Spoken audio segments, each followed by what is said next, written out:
আসসালামু আলাইকুম। বাংলা সংবাদে সবাইকে স্বাগত জানাচ্ছি। আমি চিন্তিয়া হক। শুরুতেই সংবাদ শিরোনাম। বেনজিরকে গ্রেফতারে ইন্টারপোলের রেড অ্যালার্ট জারিতে নির্দেশনা।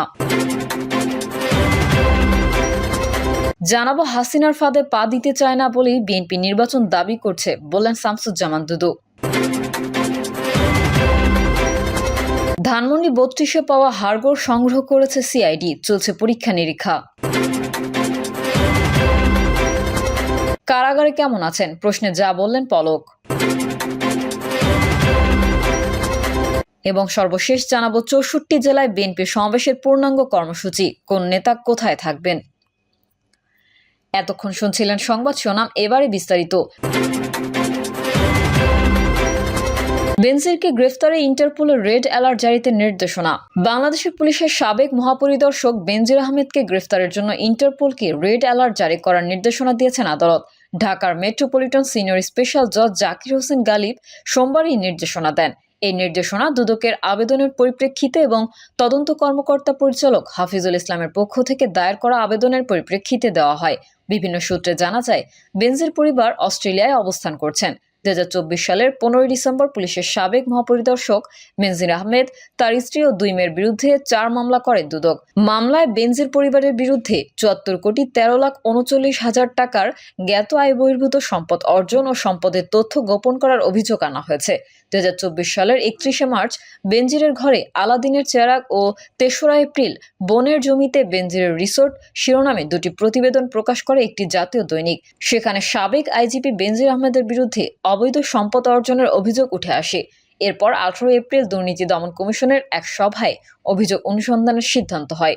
পরে অনুসন্ধানে বেনজির ও তার পরিবারের নামে ৬৯৭ বিঘা জমি, ১৯টি কোম্পানির শেয়ার, ঢাকায় ১২টি ফ্ল্যাট, ৩০ লাখ টাকার সঞ্চয়পত্র, ৩৩টি ব্যাংক হিসাব ও ৩টি বিও হিসাব খুঁজে পেয়ে আদালতের আদেশে এসব সম্পদ জব্দ ও অবরুদ্ধ করে দুদক। বেনজিরের বিরুদ্ধে এপ্রিলে অনুসন্ধান শুরু হওয়ার পর মে মাসের প্রথম সপ্তাহে পরিবারের সদস্যদের নিয়ে তিনি দেশ ত্যাগ করেন। এর মধ্যে ২৮শে মে তাদের অভিযোগের বিষয়ে জিজ্ঞাসাবাদের জন্য ২ দফায় তলব করলেও তারা দুদকে আসেনি। আর গত ২রা জুলাই বেনজির আহমেদ ও তার পরিবারের সদস্যদের সম্পদ বিবরণী চেয়ে পৃথক নোটিশ পাঠিয়েছিল দুদক। এই নোটিশের পরিপ্রেক্ষিতে আগস্টের মাঝামাঝি আইনজীবীর মাধ্যমে পুলিশের সাবেক প্রধান তার পরিবারের ৪ সদস্যদের সম্পদ বিবরণী জমা দেন। এর আগে গত বছরের ২৩শে মে সাবেক আইজিপি বেনজির আহমেদের ৮৩টি দলিলের সম্পত্তির ৩৪৫ বিঘা ও ৩৩টি ব্যাংক হিসাব জব্দের নির্দেশ দেন আদালত। অন্যদিকে গত ২৬শে মে আদালত বেনজির ও তার পরিবারের সদস্যদের নামের ১১৯টি জমির দলিল, ২৩টি কোম্পানির শেয়ার ও গুলশানে ৪টি ফ্ল্যাট জব্দের আদেশ দেন। সব মিলিয়ে ৬২৭ বিঘা জমি ক্রয় করা হয়েছে। ইতোমধ্যে এসব সম্পত্তি দেখভালের রিসিভার নিয়োগ করা হয়েছে। বেনজির আহমেদ ২০২০ সালের ১৫ এপ্রিল থেকে ২০২২ সালের ৩০শে সেপ্টেম্বর পর্যন্ত পুলিশের আইজি ছিলেন। এর আগে তিনি ঢাকা মহানগর পুলিশ কমিশনার ও র্যাবের মহাপরিচালক হিসেবেও দায়িত্ব পালন করেন। মানবাধিকার লঙ্ঘনের অভিযোগে ২০২১ সালের ডিসেম্বরে র্যাব এবং র্যাবের সাবেক ও বর্তমান যে ৭ কর্মকর্তার ওপর যুক্তরাষ্ট্র নিষেধাজ্ঞা দেয়, তাদের মধ্যে বেনজিরও ছিলেন বলে জানা গেছে। হাসিনার ফাঁদে পা দিতে চায় না বলেই বিএনপি নির্বাচনের দাবি করছে, বললেন শামসুজ্জামান দুদু। হাসিনার ফাঁদে পা দিতে চায় না বলেই বিএনপি নির্বাচন দাবি করছে বলে দলটির ভাইস চেয়ারম্যান শামসুজ্জামান দুদু বলেছেন। অনেকেই নির্বাচনের বিরোধিতা করছেন, বিএনপির নামে অপবাদ দিচ্ছে, অপপ্রচার চালাচ্ছে। তবে বিএনপি এই দেশের মানুষের ভোটার অধিকার ফিরিয়ে দিতে চায়, দেশের বিরুদ্ধে সব ষড়যন্ত্র ধ্বংস করতে চায়, দেশের জনগণের জন্য কাজ করতে চায়। নির্বাচনে বাধা দানকারীদের উদ্দেশ্যে দুদু বলেন, যারা নির্বাচনে বাধা দিচ্ছে তারা তো অনেক বড় নেতা, অনেক বড় আন্দোলনকারী। নির্বাচন দিলে তো আপনারা জয়ী হওয়ার কথা, তাহলে সমস্যা কোথায়? আগামী নির্বাচনে বিএনপি তো জিতবেই, তারপরেও নির্বাচনও বিএনপি জিতবে। কেন জিতবে? কারণ বিএনপি জনগণের মধ্যে থাকতে চায়। তিনি বলেন, বিএনপি যে ৩১ দফা দিয়েছে তা গণতন্ত্রকামী রাজনৈতিক দলগুলোর সমন্বয়ে দিয়েছে।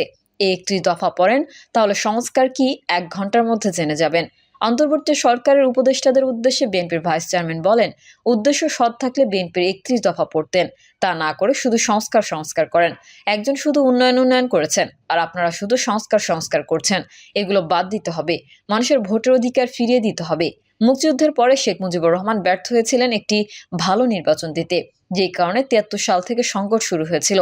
সেই সংকট কাটিয়েছিলেন শহীদ প্রেসিডেন্ট জিয়াউর রহমান। এরপরে সংকট কাটিয়েছিলেন বেগম খালেদা জিয়া। এবার সংকট কাটাবেন তারেক রহমান। উপদেষ্টাদের উদ্দেশ্যে তিনি আরো বলেন, দ্রব্যমূল্য নিয়ন্ত্রণ করতে পারেন না, আইন শৃঙ্খলা পরিস্থিতি ঠিক করতে পারে না। আমাদের যারা সমন্বয়ক আছে তারা গাজীপুরে গিয়েছিল, তাদের উপর হামলা করা হয়েছে।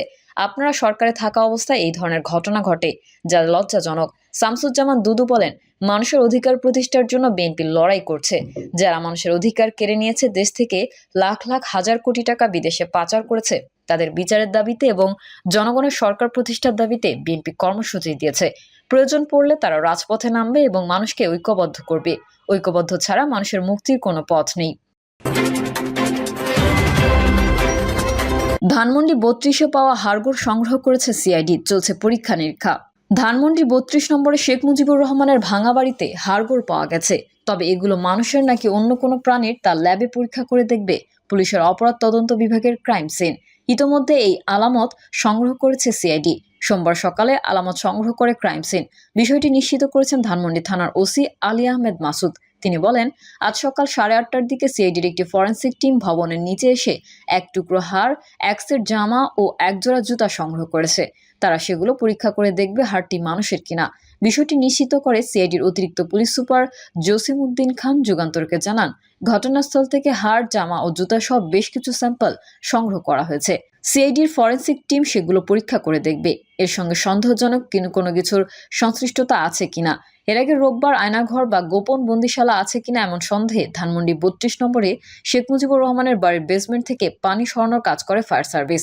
পরে সেখানে কিছুই পায়নি ফায়ার সার্ভিস। উল্লেখ্য, গত 5ই ফেব্রুয়ারি ভারতে পালিয়ে যাওয়া স্বৈরাচারী প্রধানমন্ত্রী শেখ হাসিনার অনলাইনে বক্তব্য দেওয়াকে কেন্দ্র করে 32 নম্বরে শেখ মুজিবুর রহমানের বাড়ি গুড়িয়ে দেয় বিক্ষুব্ধ ছাত্র জনতা। কারাগারে কেমন আছেন প্রশ্নে যা করলেন পলক। বৈষম্য বিরোধী ছাত্র আন্দোলনের সময় রাজধানীর যাত্রাবাড়ি থানার পারভেজ মিয়া হত্যা মামলায় সাবেক আইসিটি প্রতিমন্ত্রী জুনায়েদ আহমেদ পলক সহ 4 জনকে ফের রিমান্ডে নেওয়া হয়েছে। সোমবার শুনানি শেষে Dhaka metropolitan magistrate GM Farhan Ishtiaq প্রত্যেকের 4 দিনের রিমান্ডের আদেশ দেন। রিমান্ড শুনানি শেষে পলককে হাতে হাত করা, বুকে বুলেট প্রুফ জ্যাকেট ও মাথায় হেলমেট পরিয়ে হাজতখানায় নেওয়া হচ্ছিল। নিয়ে যাওয়ার সময় পলক সাংবাদিকদের বলেন, ভয় দেখিয়ে নয়, ভালোবাসা দিয়ে জয় করতে হয়।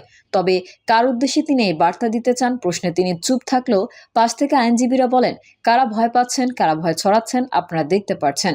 এরপর পলক কারাগারে কেমন আছেন প্রশ্ন করা হলে তিনি শুধু হাসেন। রিমান্ড শুনানি শেষে পলকের আইনজীবী ফারজানা ইয়াসমিন রাখি প্রেস ব্রিফিংয়ে বলেন, আসামি পলককে বিভিন্ন থানার মামলায় 60 দিনের রিমান্ড মঞ্জুর করা হয়েছে। এখানে 24 দিনের রিমান্ড পেন্ডিং আছে। এর আগে যাত্রাবাড়ি থানায় এক মামলায় রিমান্ডে নিলে আসামি পলক শারীরিকভাবে অসুস্থ হয়ে পড়েন। তাই আজকের মামলায় আমরা রিমান্ড বাতিল চেয়েছি, প্রয়োজনে জেল গেটে জিজ্ঞাসাবাদের জন্য বলি। শুনানি শেষে আদালত আসামির রিমান্ড মঞ্জুর করেন। এদিকে যাত্রাবাড়ি থানার পারভেজ হত্যার মামলায় সাবেক প্রধানমন্ত্রী শেখ হাসিনার সাবেক উপদেষ্টা সালমান এফ রহমান, তৃণমূল বিএনপির চেয়ারম্যান শমসের মবিন চৌধুরী ও পুলিশের সাবেক আইজিপি চৌধুরী আব্দুল্লাল মামুনকে রিমান্ডে নেওয়া হয়েছে। তাদেরও পলকের সঙ্গে আদালত থেকে হাজতখানায় নেওয়া হয়। এ সময় শমসের মবিন চৌধুরী সবার উদ্দেশ্যে হাত উঁচু করে বলেন, এই দেখুন মুক্তিযুদ্ধে খেতাবপ্রাপ্ত আসামিদের হাতে হাত করা।